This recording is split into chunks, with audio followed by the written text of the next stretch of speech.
Hello అండి. నేను రీసెంట్‌గా ఫ్యాబ్రిక్ షాపింగ్‌కి వెళ్ళినప్పుడు అక్కడ నాకు ఈ ఫ్యాబ్రిక్ నచ్చింది. మా పాపకి ఏదైనా డ్రెస్ స్టిచ్ చేద్దాము. చాలా ఒకేషన్స్ వస్తున్నాయి కదా! వినాయక చవితి పండుగలు గూడా. అందుకని దేనికైనా వేసుకుంటుంది అని చెప్పి సరదాగా ఈ ఫ్యాబ్రిక్ తీసుకున్నాను. ఇది pant and top Dhaan fabric అనమాట.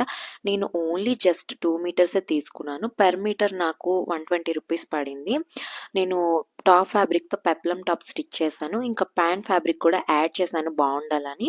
దాని కిందన కూడా లేస్ కూడా యాడ్ చేశాను. లేస్ నాకొచ్చి మీటర్ 20 రూపీసో ఎంతో పడింది. బావుంది అది కూడా. అంగరక స్టైల్‌లో స్టిచ్ చేశాను. అక్కడ స్టాజెస్ కూడా ఇచ్చాను. జస్ట్ షోకి అదేం కట్టుకోవాల్సిన అవసరం ఏం లేదు. బ్యాక్ సైడ్ కూడా థ్రెడ్స్ ఇచ్చాను. బ్యాక్ సైడ్ హుక్స్ ఇచ్చాననమాట. అంగరక స్టైల్ సైడ్ నుంచి ఓపెన్ ఏం పెట్టకుండా బ్యాక్ హుక్స్ ఇచ్చాను. ఇంకా ప్యాంట్‌తో ఫ్యాబ్రిక్‌తో అయితే ప్లాజో ప్యాంట్ స్టిచ్ చేశాను. లేస్ ఎయడం వల్ల మంచి లుక్ వచ్చింది కదా! పెప్లమ్ టాప్‌కి. వేసుకుంటే కూడా చాలా బావుంది. క్యూట్‌గా ఉంటారు పిల్లలు ఈ మోడల్ స్టిచ్ చేసుకుంటే. సో, మీకు గూడా ఈ ఐడియా నచ్చితే ఫాలో అవ్వండి. ఇలాగే స్టిచ్ చేయించుకోండి. చాలా క్యూట్‌గా అనిపించింది మా పాపకి వేశాక. ఈ మోడల్ మీకు నచ్చితే సబ్స్క్రైబ్ చేయండి.